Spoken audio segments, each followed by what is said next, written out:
خدا اکثر ایک عظیم سچائی کو بیان کرنے کے لیے ستارے استعمال کرتا ہے۔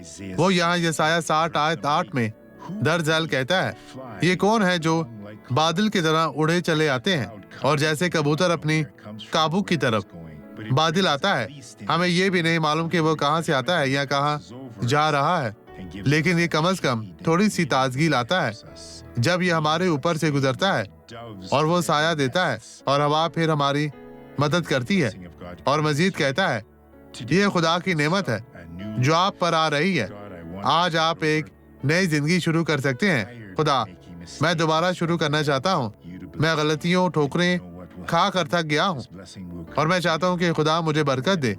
اب یہ گواہی دیکھیں اور میں آپ کے لیے دعا کرنے واپس آؤں گا۔ مسیح میں آپ سب کی سلامتی ہو۔ دیکھیں، کبوتر کی طرح آپ کو بننے کی ضرورت ہے۔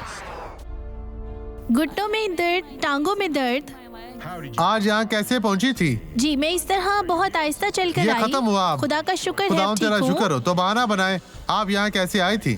اس طرح آپ تیز چلے بہن، تیز سے جلدی چلتی جائیں، آپ چل سکتی ہیں۔ چلے، خدا تیرا شکر ہو، وہ سب خوش ہے۔ آئے اب دعا کریں۔ باپ، اب ہم تیری طاقت کو دشمن کی تمام طاقتوں کو مفلوج کرنے کے لیے استعمال کرنے جا رہے ہیں۔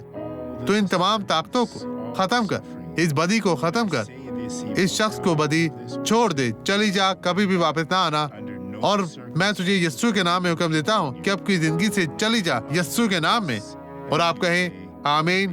خداوند آپ کو برکت دے۔